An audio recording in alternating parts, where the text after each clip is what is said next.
All right, everybody, I got 301, so we are going to go ahead and get started.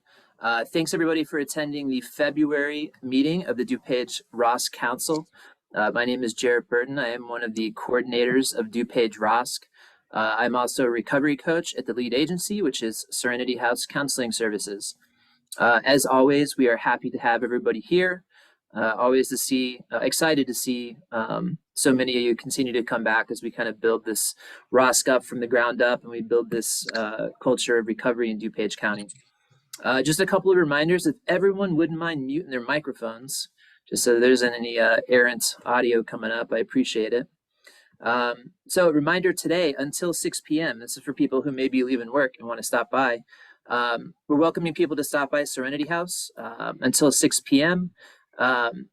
Nothing says February like ice cream. So we are offering ice cream and fellowship and coffee and all kinds of good stuff.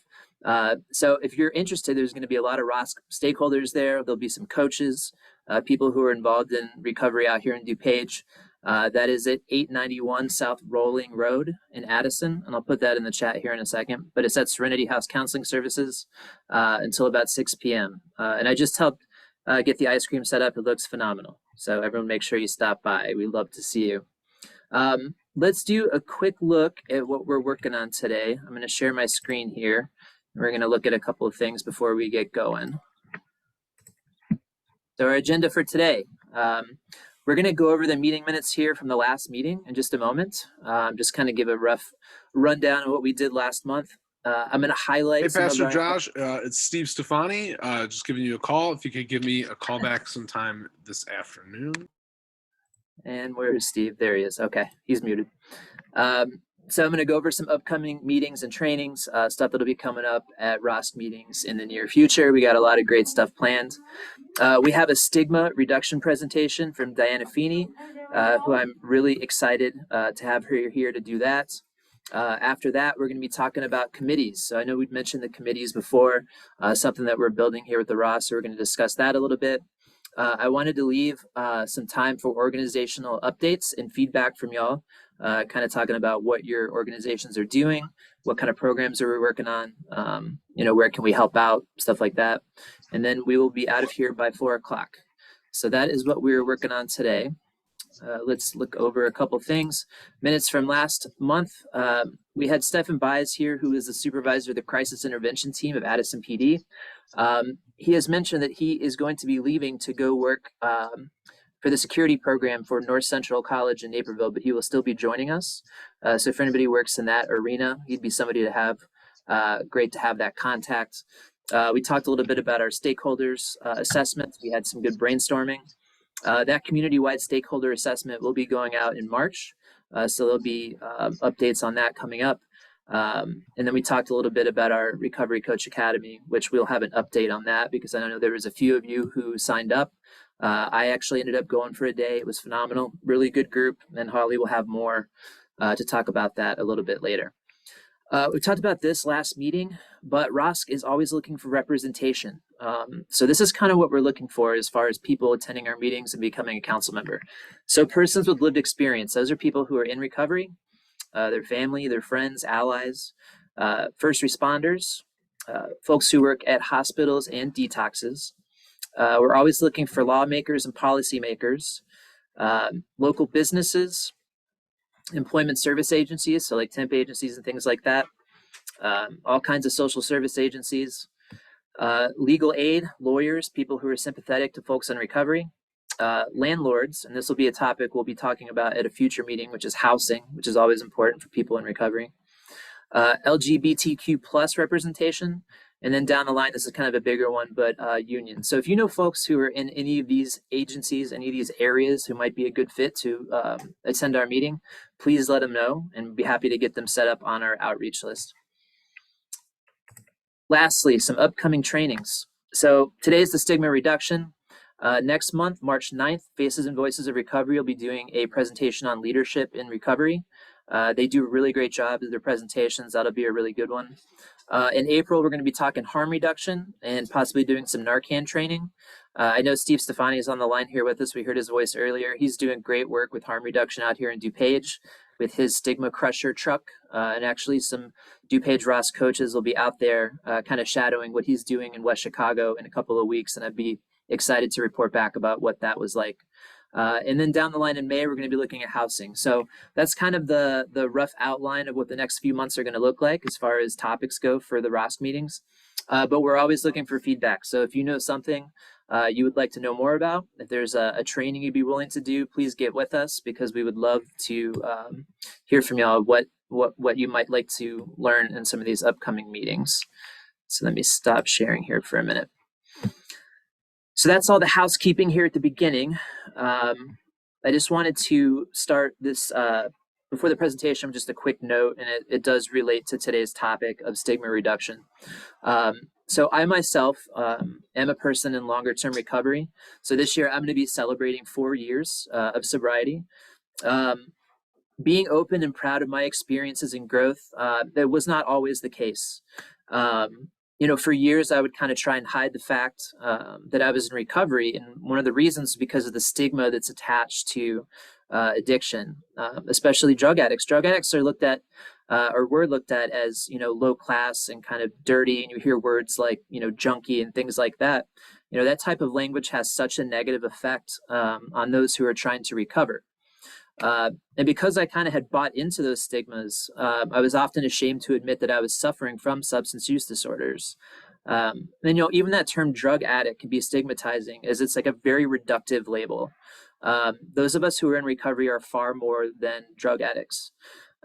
We are people, you know, we're human beings. We're smart, caring, sensitive, and very empathetic people, but people who are fighting an illness. And one of the best ways to bring awareness to the diseases of substance use and mental health disorder is to change the way that we're talking about ourselves and each other. So we really need to look at language that's person-centered and positive, and that helps people to kind of shed that stigma and ultimately be proud, visible, and vocal about their own recovery, especially here in DuPage County. So having given you my own little piece of this here, I'm really excited to turn it over to Dianna Feeney, who is an LCPC, CRADC, LMHC, and probably all kinds of more numbers or letters next to her name. So I want to be like her when I grow up. But she has her own practice, Dianna Feeney Counseling Services in Westmont, and we're really happy to have her here today to present to us about stigma reduction. So Dianna, I'm going to turn it over to you. All right, thanks so much, Jared. And hello, everybody, and to those people that I know and those smiling faces that I recognize. So good to see you guys. I do have a little history with Serenity House, so some of you from Serenity House and other areas, as I see these names, that's awesome. So I am going to talk about stigma, and it's a topic that obviously we all recognize and deal with as far as working with people with substance use disorders. And I too, like Jared, am a recovering person. And that is how I identify myself as a recovering person. And I don't say recovering alcoholic or addict or things like that. I usually just say I'm in recovery. I will say that I have not, at the beginning, I used to say that often that I was a recovering person. I say it less now because it's not the basis of who I am as much as all the things I've learned throughout my life about different things, not just about not using substances. But when people ask me, such as, you know, why I'm not having a drink, I'll usually respond with, you know, I'm a recovering person, I don't drink. And that's one of the things that I kind of wanted to address was the stigma of recovery. So I'm going to share my screen with you quickly. Just have a brief PowerPoint. It's not anything too extensive.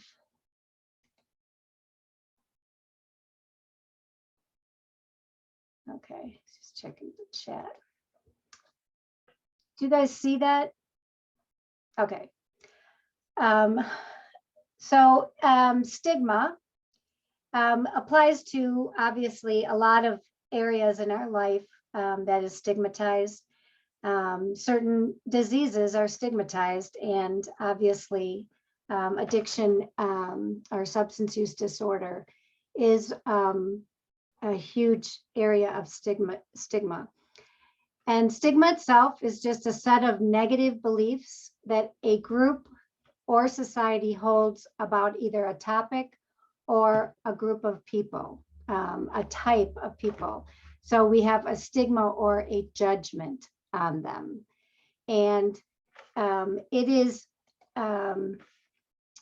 created, I think, out of fear, out of not knowing, and out of being different. So one of the things that when I was kind of putting this together, I had told Jarrett and Donna that I had a lot of my clients, and most of my clients, I will say, their substance use disorder is alcohol related, but they talk about how difficult it is to go out into the world as a non-drinker, and to try to, go to family functions, to go to anything work related, to do things that normal people do without drinking. And when they say, that they don't drink, it brings a barrage of questions as if somehow that's a problem. And so that's really kind of where my focus was when I was looking at that. And how I find that to be so ironic is how encouraged it is to abuse substances. Substance abuse itself is encouraged. It is supported. It is marketed. It is thrown at us at every corner. And we're constantly told, that in order to enjoy this, you have to be able to do this. And if we look back at our history, so I don't know if everybody has heard, of William White. He's got a lot of materials out there, and he does a lot. I don't think he does seminars anymore, but he has got a lot of material. This is a book called Slaying the Dragon by William White. And he's got others, but it's great. It's a history book, really, on the recovery process, or the recovery in America. And that's actually what it says: the history of addiction, treatment, and recovery in America. And one of the things he says that I kind of quoted him here is about early America when we were settled. What is striking about early colonial history is the utter pervasiveness of alcohol. It was consumed throughout the day by men, women, and children, and integrated into nearly every ritual and political discourse. Alcohol was the good creature of God, a blessing used to bring cheer, relieve sorrow, nurse the sick. Americans drank alcohol was ever present in colonial social life. While innumerable laws were passed to control public drunkenness, drinking itself was not perceived as a problem. Again, drinking was part of literally everyday life from morning till night. Alcohol was a normal morning beverage. It was at anything that had to do with, this is ironic in our times, but anything that had to do with politics had ale and other beverages at it. Of course, meals were always accompanied by alcohol for children as well. And it was normalized to drink all the time. But if somebody became publicly drunk or even drunk or became problematic, they were really outcast. And they were considered to be not be able to handle their liquor, things like that. And so getting drunk or not being able to handle your alcohol was seen as a problem, but not the drinking itself. And many famous people, Benjamin, what's Benjamin's last name or first name? Franklin. Benjamin Franklin. Oh, just had a little mind fart there. Benjamin Franklin was known to be an extremely heavy drinker. They said that Washington, when he crossed the Delaware, that the boat had lots of alcohol in it. It was just what people did. And going down and looking at further history, substances became also part of that. So opioids became a normal way to deal with pain and to use as sedatives. People used opium in opium dens and things like that that came to America. Cocaine, we all, most of us know the history of cocaine. Cocaine was discovered as, being able to get people to work longer and to be out in the fields longer without food. And so cocaine was given so that people would work longer and have to take less breaks. And then it became, like in the 1920s, 1910s, they used cocaine for a lot of women because they had were so busy dealing with, the home and raising the kids and all that. And so the husbands would want them to use cocaine so that they could get everything done. And then you look at the 50s and 60s, and we had all of these women who were either depressed or overworked again. And I know this sounds sexist because it was, that they had things to do. Many women were prescribed speed, amphetamines. My own mother was given amphetamines. She didn't know until she was older. And she was telling us the story about how she just felt tired and run down, and her doctor gave her these pills. And she said she took them for a week and she thought she was going to have a heart attack. And she said, I can't take this anymore. And she changed. She stopped taking it. And when she was telling us, her kids, about it, we're like, Mom, they gave you speed. She's like, oh, no, I don't think so. And she goes, it was something that began with an A. I go, amphetamines, speed. So yes, she goes, well, it was horrible. And actually her problem was her thyroid. And when they fixed her thyroid, she was much better. Or she didn't say fixed their thyroid, when she got on thyroid medication. But we also went through the whole Prozac nation. So a lot of people were given, antidepressants, which again, it wasn't a negative thing. Antidepressants have made a huge difference in our lives. But the marketing of Prozac Nation, meaning that now people are getting dependent on antidepressants, as a negative thing, seeing taking this medication as a negative thing, that their mental health, the depression is a negative thing, and treating it is a negative thing. And really it came about that the stigma started to be about the treatment. And it, people looking at treatment as, a problem, or, we don't want that in our neighborhood. When I look at what we talked about as far as the early America, I'm looking at that explanation and thinking it hasn't changed, right?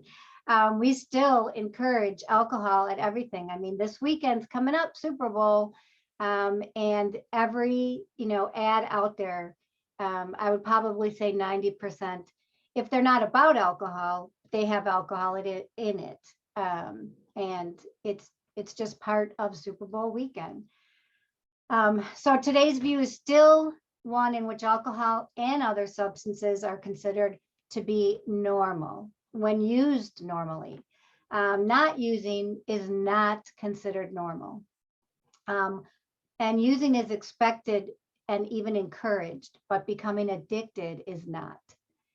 Because the addiction is stigmatized, it results in stigmatizing treatment and recovery. So a couple of examples of how about treatment and recovery being stigmatized is just in the last 10 years. If we look in 2016, Rosecrans tried to open their Lakeview residential facility for young adults. So they have a beautiful facility in the Lakeview area, right by Wrigley Field. And they struggled for about 2 years to get it open. This is from the Chicago Tribune. At a neighborhood meeting last year, some residents voiced concerns about whether recovery residents fit into their neighborhood and the potential impacts it could have on safety, property values, and parking. Despite community objections, the project won city approval for a special use permit. A few months later, 9 residents filed a complaint in Cook County Circuit Court appealing the zoning board's decision, in part because they said their right to due process for a fair hearing was violated. Their concern was about their neighborhood safety in having a treatment center in the middle of Lakeview.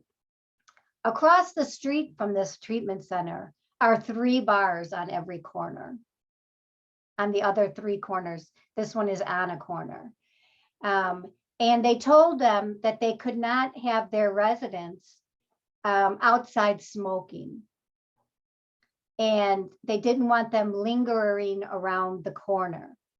But if you looked across the street, all 3 bars have people lingering outside having cigarettes at the bar. So it's perfectly acceptable to serve alcohol and have your clients smoking cigarettes on the corner, but not being treated for alcohol or drugs in the same neighborhood. So I don't know if that was the bars that didn't want them there, but the community. And it is the impression that you're going to have a bunch of drug addicts standing around doing drugs. And it just, I find it to be completely ironic. And in addition, so I live in Westmont, and there is a bar down the street from me. And one of my clients' sons go to that bar a lot. And she told me, she goes, you know, I'm so appalled. She goes, I found out that, you know, the big drug dealers all sell cocaine and pills at that bar. She goes, I never knew Westmont was like that. And I said, it's not necessarily Westmont. It's called a bar. That's where they sell drugs. She goes, no, that's where they sell liquor. I go, you obviously don't live in this world. And I go, which is a good thing. It's a good thing. I'm glad that you don't know that. But the reality is that is normal at a bar, right? We know that. It's just as easy to get any kind of substance at a bar besides the alcohol that they're serving.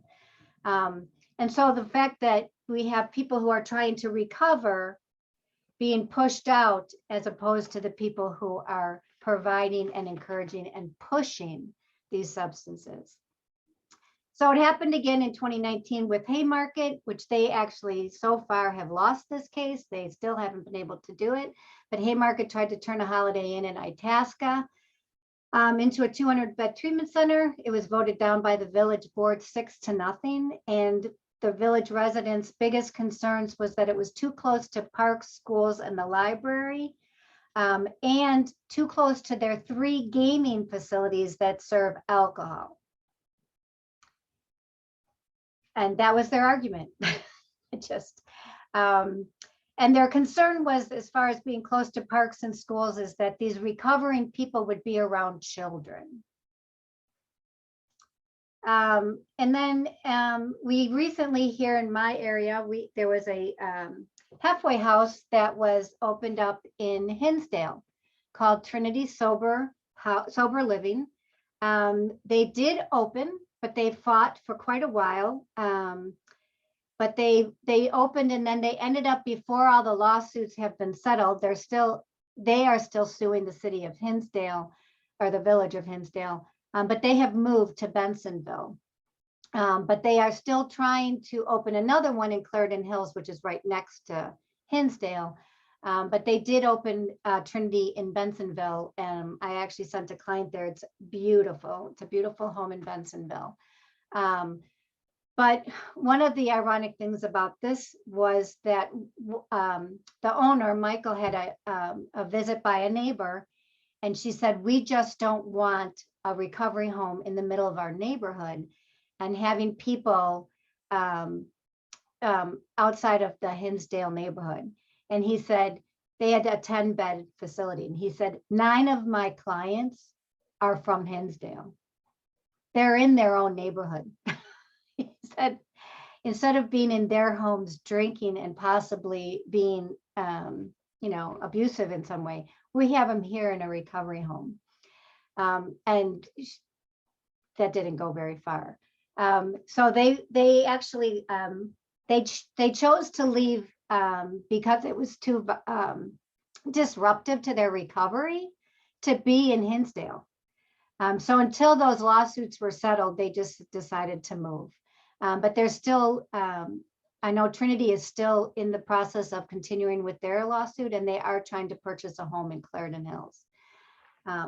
So it's, that's just what I look at as far as the irony of stigma in this situation, is that the stigma is against people getting better. It's against people saying no to substances. And that, if you're the non-drinker, if you're not in that lifestyle, then you're the one that's wrong. And this is what our clients deal with, trying to get sober, is going up against society's vision of what that means. If we look at the message sent by advertisements and media is that it glamorizes and normalizes the substance abuse. So what does life mean without substances? Like, it's going to be dull, it's going to be boring, I'm not going to be attractive, because that's what substances do for me. And so, the commercials tell me all the time, I'm much more attractive with a glass of wine in my hand than a glass of water. The alcohol beverage companies have spent between $1 and $2 billion each year in print and broadcast to advertise their products. And we can't get funding for treatment.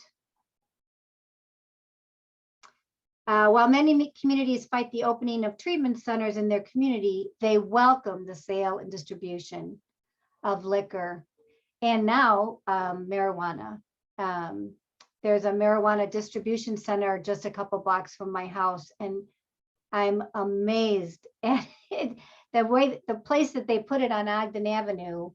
It's trying to turn onto my street is almost impossible because of the line of people trying to cross Ogden to get to this marijuana distribution. I think it's called the care leaf or the something, I can't remember. Anyways, it's quite busy. It's quite busy. And that's what, the city just sees that revenue tax dollar, and they're quite welcome.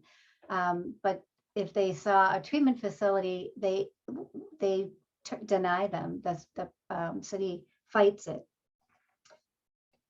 So some of the things that I wanted to kind of bring up and have you guys give us some input is the whole idea of how do people who are in recovery, how do they interact out in the world? What is the non-drinker? Why is it that non-drinkers are expected to justify why they're not drinking, right? It's the biggest question my clients ask is, what do I say? And I'll say, why do you have to say anything? You're just choosing not to drink. And it's because they want to justify it and they don't want the assumptions made. They are like, well, what are they thinking? What do they think? Again, it's really hard. People have, people who go through this process, already struggle with self-esteem, struggle with confidence. And so they don't have the confidence to just say, I don't drink. It's difficult, especially when their identity has been that of a drinker or, using substances or of their struggle. So as Jared said in the beginning, I think it's about changing the language, talking about not drinking as normal, normalizing not using, that's a normal behavior. It's not abnormal to not use.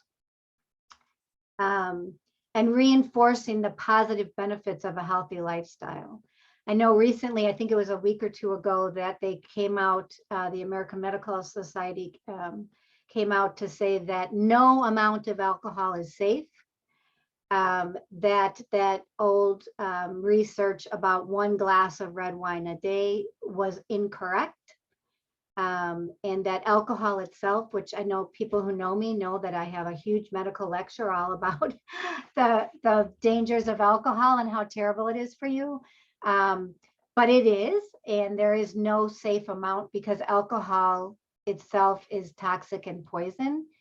And any other substance that you use, such as cocaine, opioids, benzos, amphetamines, whatever it is, they have to be strictly regulated for a reason, right? Because if you don't understand the chemical reaction to your body, then we cause damage, such as overdose, not breathing, things like that. Or heart disease caused by a lot of substances other than just alcohol, although alcohol does.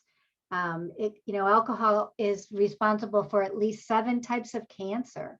Many people never really related cancer to alcohol, but alcohol changes the DNA in your cells, which results in a cancerous growth.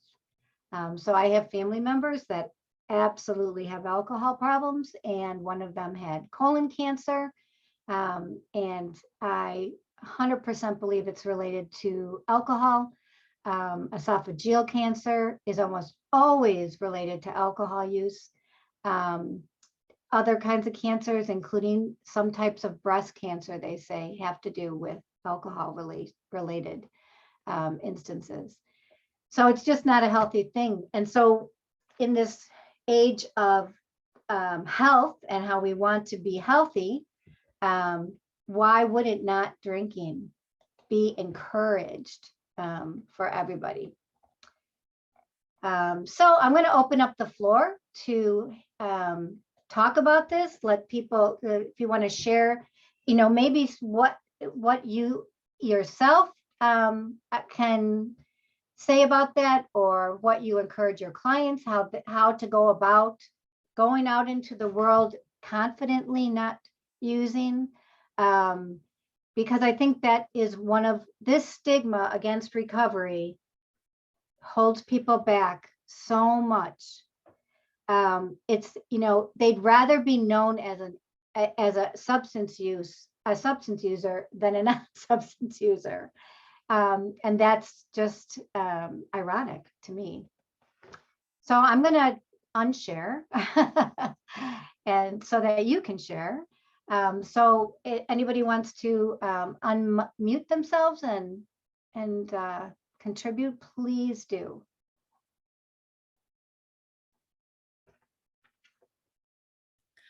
Hey, Holly from ROSC and Serenity House.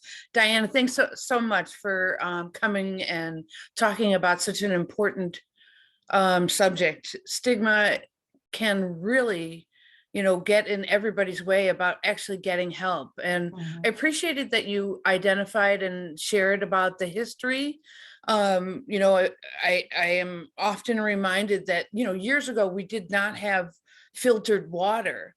And so people were like, alcohol is fermented. We're good. Go ahead. And, that's one of the reasons why it was just so everywhere. Kids, everybody was drinking. And because they didn't know about clean water. And that was just the way. And just to see how our society, has gone along with all that and continues to glamorize drinking. And I was at this networking thing, and it was, there was like some really intelligent people there. And I said, no, I don't drink. And the person like kind of gave me this look like, and I'm like, where am I? Like that this would matter. And I think because I live in a world where, everybody knows I'm an alcoholic and an addict and I'm not touching that stuff. It was just really a shock to me. It was almost like the tisk kind of face, like, oh, you're an alcoholic. And, I feel like this is something, that we need to break through. I did that CCAR Recovery Coach Academy training, and a piece of that is talking about stigma. And until we really bring this out into the open and share what's going on, we're not going to be able to change anything. So thank you so much. You're welcome. Thank you. Absolutely. That's one of the stigmas, is that if you say, I don't drink, it's the assumption that you are an alcoholic, or the assumption that they make about that. Some people don't drink. Yeah, Like some people just don't. My mother doesn't drink. That's all. She just doesn't drink. And it's just automatically assumed that, oh, okay, I get it. Yeah. Yeah. Crazy. Yeah, thank you so much for sharing, Dianna. And I would definitely have to say, you know, breaking the stigma is one of the most important factors that we have with moving forward. So I actually love when people ask me that question, why aren't you drinking? That gives me the opportunity to be a demonstration of what not drinking looked like. It gives me the opportunity to help chip away at that stigma. It gives me the opportunity to explain that I am an alcoholic, I am a drug addict, and my life doesn't turn out too well when I start drinking and drugging. And it really opens the doors for an honest conversation for them, and sometimes even them too. They're struggling themselves, and they might have some personalized questions. Oh, where'd you get help from? Or my brother, my sister, my mother, my father struggles with alcohol. Do you have any resources available? Now, I can count on my hand maybe 5 times where I actually did get somebody giving me a hard time about it. And I was sitting there drinking a cup of coffee, and he's sitting there double fisting. He's like, come on, man, drink, dude, drink. And I tell him, no, man, I'm allergic. He says, well, how so? I said, I break out in handcuffs and orange jumpsuits every time I drink. And then we had a laugh. He's like, no, man, you probably better not drink. You know, he's like, I'll have a coffee too, you know, and kind of went from there. So I really think, going back to my original comment, it really opens the door for us to be able to explain and break that addiction, rather than running and hiding from the fact that I don't drink and trying to keep that a secret. I know not everybody has that ability to do so, whether it's for profession or status in the community, whatever it may be. But then at that point, it's nobody's business other than their own. You know, it's finding healthy boundaries. And I think that question is answered by a case-by-case situation, even in my life today, depending on where the conversation is taking place. So, but thank you so much, especially for, you know, the presentation that you gave. I learned something new today, so thank you for presenting. Great, thank you. I wanted to chip in real quick. Dianna, that was a great presentation. It was fantastic. Thank you again for doing that for us. I want to touch on real quick, one thing that's really helped me is being taught and learning and really understanding what it is to be an alcoholic and a drug addict, which is a disease, right? This isn't a moral choice. This is a disease. It's an illness that I deal with. You know, a lot of times when people use the example for disease, they say, you know, well, if you had heart disease, you know, if you had cancer, you know, wouldn't you treat it? You know, and I'll be honest, I've had cancer, and if, you know, I've gone through it twice now. And when I was going through that, if I would have just decided, you know, not to treat it, that's kind of what it looks like to have this disease of alcoholism or drug addiction, and not want to, without even asking questions, go get help for it. And not only get help for it, but to be proud that you made it through the other side. You know, that's the real key, is for those of us who have made it through to the other side, to be visible in the community. You know, we need to be out there doing things like this, having these conversations, but also with people who are outside of the field, you know, just so they, you know, the next time the story comes up where they hear that maybe there's a recovery home that's looking to open down the street from their house, their first thought isn't addicts sitting out in the street smoking cigarettes. You know, their thought is maybe, okay, well, these are people who are, you know, have an illness and are just trying to get better. You know, it's the same way if someone was going to try to open a hospital down the street, you know, you wouldn't want to begrudge them that. So I think that's the really important piece for me, is really understanding and getting the message out, you know, that this is a disease. It's not a moral failing. You know, it's not something that's wrong with us deep down. It's an illness that we deal with. Absolutely. And I think that a big piece of that is being proud of yourself. and presenting yourself as a proud recovering alcoholic or proud recovering person, as I say. And that, when people are embarrassed or trying to come up with some reason why they're not drinking, that's where that shame comes from. And that encourages that stigma.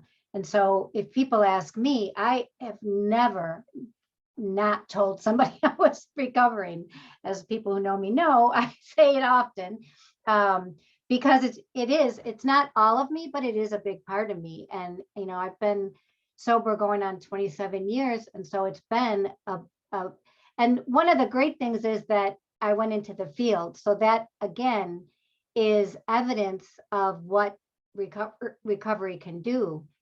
And it also gave me the opportunity to be proud of it, the opportunity to say, yes, I've done this. If I was in a different field, I think it would be different, right? Like, I don't know how much I would be singing it to the rooftops, which is sad because it is something I am extremely proud of. And I do think that's a big thing, is how to present yourself in recovery, that it is a good, positive thing in my life that I'm in recovery. I think that is important for people to be able to say that with, confidence. If someone says, do you want to drink? No, I don't drink. Why? Like like Brad said, well, it's not, me and alcohol don't mix real well. But I'm, proud to say I'm recovering, and that's it. And then move on. It's like, no, this is who I am. And I like to see a lot of the, celebrities and public figures that come out and share their recovery, because it does normalize it for people. These are people that, can do anything, and they can't drink, so I love it. I love the, for those that haven't seen it, but that anonymous people, it's a great film, and really shows that, the anonymity is the stigma. We don't need to be anonymous. We don't have to be stigmatized by our own abilities, what we've accomplished, our own accomplishments. We shouldn't let that stigmatize us. We should wear it on our chest with pride. So totally. Dianna, I appreciate you speaking on this. I also am a person in recovery, 4 years, working in the field. One thing I'm learning in a new relationship with somebody normal, I never drank alcoholically. I have one kidney, so I never got to that alcoholic. I had substance problems, and I choose not to drink, so I don't activate that. So I've never had an alcoholic bottom, and my own circle network has a problem with me not drinking, or not a problem, but they just don't understand it and the appearance of that normal. They want a wine glass in front of me with water or 7-Up or something at a family function to make them more comfortable. Yes. The people around me that might or may not have some type of problem with it, if I say I don't drink, then it's an automatic justification, rationalization of what their drinking looks like, so it's that fear base, I believe. So in my personal life, it's also evident from this, the community to the household. So it has to be approached with the proper wording. I stand up proudly in public, outside public, and everybody's like, do you always have to say that? Do you always have to address that? Yeah, I do. So thank you for sharing. Yeah, I had a counselor, actually. I went to go see a counselor. I see a counselor every now and then when I need my, mental health fix.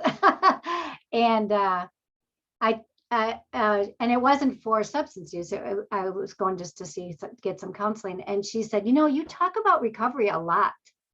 And I go, what do you mean? And she goes, it's like when you talk about things, it's always well, in recovery, or since I've been in recovery, or what. And she goes, is it really that big of a part of your life? Like, yeah.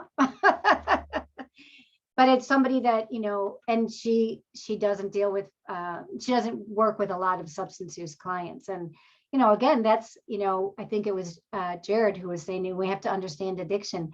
You know, there are a lot of counselors out there that don't, you know, and I believe that the majority of people who are dealing with mental health are also dealing with a substance use disorder of some type, or potentially, and counselors need to be aware of signs and symptoms of that for sure.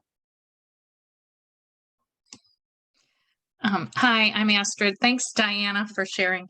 You know, I trip out because the clients that I see, they have a stigma against alcoholism. Mhm. And I'm like, okay, let's start from the beginning.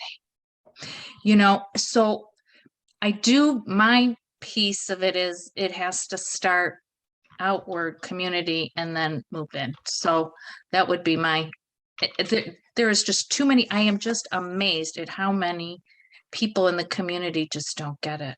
And it Mhm. enrages me when communities fight against a treatment center. It's just Yeah. awful. So thank you so much. Oh, you're welcome. Thanks so much for the information. I'm Jenny. I just wanted to chime in. I've been in the program for a long time, and then worked in the field for a very short period of time.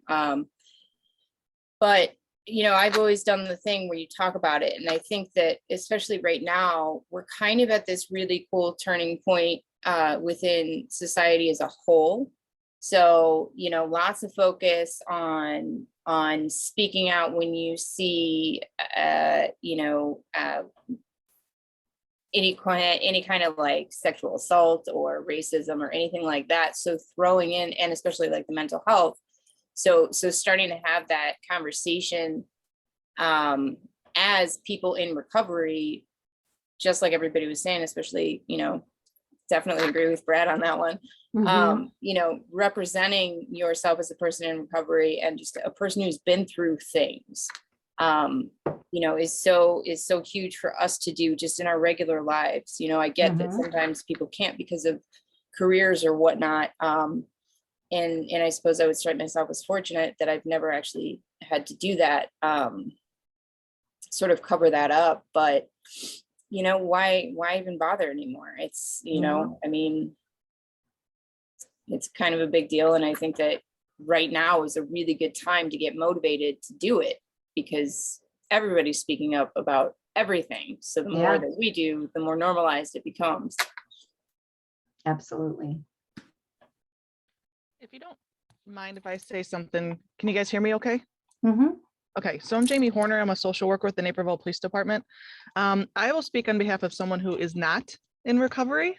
And two things I want to say. I appreciate all of the hard work and advocacy that you guys do for yourselves and putting yourself out there to help other people also achieve the levels that, you know, that you guys have achieved. And it's just a beautiful thing to see.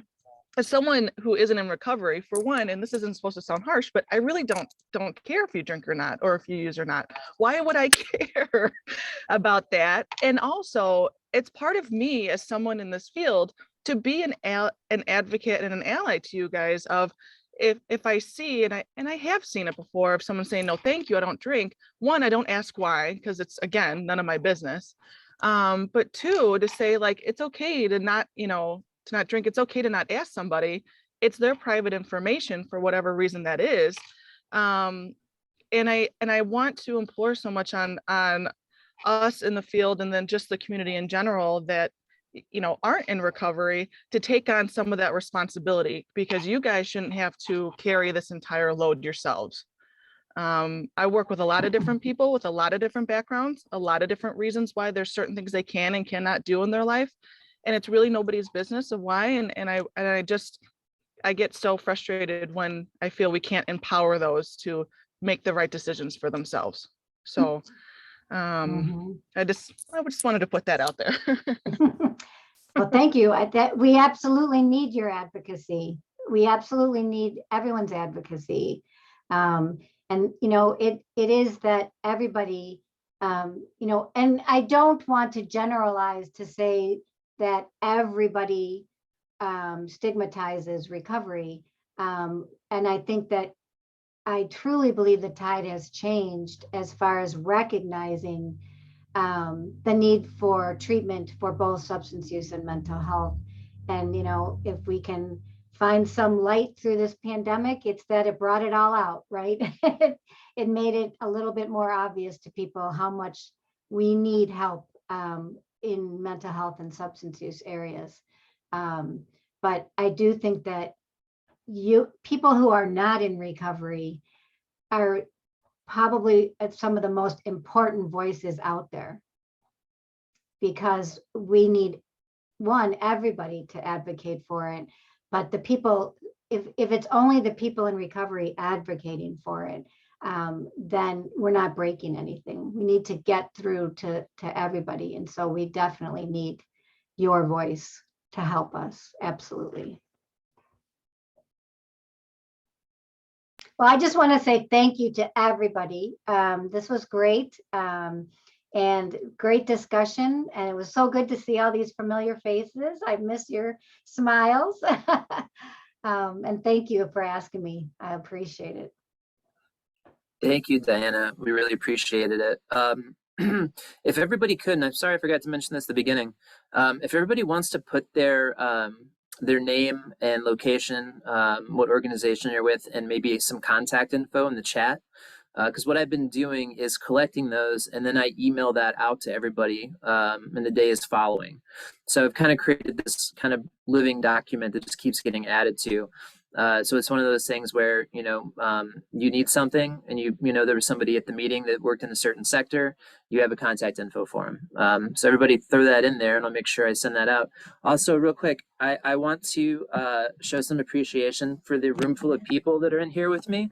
I'm sorry, logistically, we're still working out the hybrid meeting thing. So we'll get that going. But there's people here, ROSC members, and you know, they're here to meet up. And like I said, I'm going to mention that one more time. Later today, on your drive home, if you are out by Addison, stop by Serenity House, 891 South Rollwing Road. Come by for some ice cream, some coffee. There's a lot of us here, and you can kind of get to meet everybody if you have not met us in person yet. So again, make sure you come out for that. We only got a few more minutes here, and we got a few things to cover. So I'm going to kind of give the brief overview of a couple of things. If you were at previous meetings, you'll remember us talking about committees and the necessity of committees for something like this. So when we talk about committees, we're talking about basically a subcommittee of this general ROSC meeting. Now, committees are going to be the way that a lot of our goals get met. It's going to be the way that we kind of get boots on the ground in different areas of ROSC. Some of the things that we talked about at previous meetings, we had spoken about a first responder committee. So that was a group of people who would be willing to man a phone line throughout the week. So if, you know, we have a partnership with a PD somewhere, they come across an OD, or they come across someone that's having a mental health issue, they can call us and we could deploy one of our coaches to go out and speak with that person, or at least maybe help with some resources. So first responder would be one of them. Holly and I and some of the other coaches have talked about some other committees, like a communications and outreach. You know, our ROSC team is small but dedicated, but we always need more help in getting the name out in different areas. So we could definitely use something like some communications. I mean, we've had a few different committees. Holly, what am I missing? Oh, sustainability. That was one. Luckily, we're funded for a bit, but we could always use some more funding. And especially at the end of our funding in a couple of years, the goal is to have this kind of spun off into something else that will need funding. So sustainability is a huge part of it. I think event planning, for once all of this stuff kind of dies down and we're able to all meet in person a little bit easier. We want to start partnering up with organizations so we can do events together. I think that's going to be awesome. We need help doing all these things is the long story short. So do not be surprised if some of my regular attendees, if we reach out to you in the coming weeks, seeing if you'd be willing to join one of our subcommittees. And we'll talk at that point about the time, what commitment looks like for that. It's nothing going to be too crazy. We all know how many meetings we have to sit through, but it's really a way to get to know each other more and kind of get some of this heavy work done for ROSC. So be on the lookout for that. I've collected over a dozen MOUs from people. which is memorandums of understanding. It's basically saying that you understand the goals of ROSC and are kind of, into working with us together to reach those. It's not a legal binding document. It's just a way that you can say, yes, I'm on board with ROSC. Thank you to those who have signed. I'm going to be out on the hunt for some other ones, so don't be surprised too if we send that out.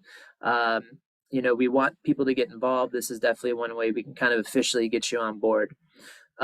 I wanted to turn it over to my co-coordinator Holly for just a minute because we just finished up one of our recent CCAR recovery coach trainings, and I just kind of want her to update everybody on that and then what's happening with future training. So Holly, go ahead. Thanks, Jared. So great to be here. So good to see so many people involved. Awesome room there. I'm glad everybody joined. Just really quick, just finished another recovery coach training. This is our third, and we have almost 40 people all have gone through the training, and we're helping people navigate on how to continue on education and become peer support and recovery coaches. Super excited about having the next one, which I believe will be in Kane County. It's a really interactive training, and I encourage anybody who has any interest, please give us a call or send us an email. Let us know you're interested. We would aim to have 4 trainings per year. So hope to see you there. All right, thanks, Holly. And I'm always able to answer any questions about those trainings and facilitate to help get y'all signed up. So any questions about that? I'm usually pretty good about communications with y'all. I'm sending out usually a newsletter size email per week. I'm sure some of you are annoyed by them, but that's the best way I can stay in touch with y'all. So be on the lookout for that, all right? Just a heads up that the next ROSC meeting is going to be Wednesday, March 9th at 3 p.m. We'll be sending out the invite coming up, so be on the lookout for that. With the last couple minutes we have, I just wanted to leave some space for any feedback, or if there's any programs or projects that you're working on at your organization you want to let us know about. This is your time here in the next 2 or 3 minutes. So what's everybody working on, and what can we do to help with what you're doing?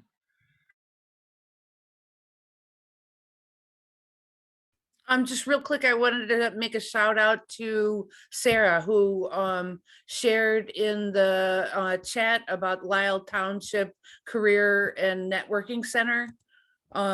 Just real quick, wanted to mention that. Thank you, Holly. And because Jared was talking about, staffing agencies or whatever, I just want to make you all aware that we do have this very supportive job club and would love to have people join us and support them on their career transitions. Thanks. And I encourage anyone who has any kind of programming like this, we would love to be able to share it with the network of in the council. Additionally, future educations, like Jared had mentioned, we'd love to have you come and talk to the council. And real quick, in regards to committees, we would really love to start working on some of these real tangible things. So if you're interested, please reach out to us and let us know. Those are only a few of the committees that we mentioned. So we welcome your participation. Steve, you got something? Yeah, I just wanted to let everybody know. So my organization, Hope for Healing, is going to be launching a harm reduction mobile unit site in West Chicago this Friday. So we're very excited to get out there and just wanted to spread the word about that. That's awesome. And ROSC coaches will be out there to hang out with you on the 25th. So yeah, we're excited for that. And get visible in the community in DuPage. Kayla, you got your hand up? Hi, everybody. I just wanted to share the organization I work for, Addiction Policy Forum. It's a nationwide nonprofit. We launched an educational campaign for middle school and high school students called Protect Your Brain, just to share with people. We also have other educational videos for people sometimes that can help around stigma and educate people about addiction.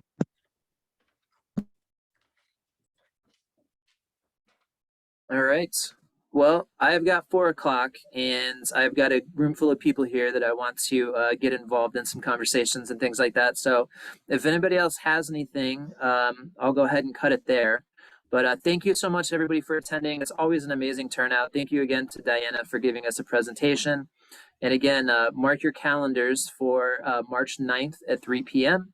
And we will have our Faces and Voices presentation on leadership in the recovery community.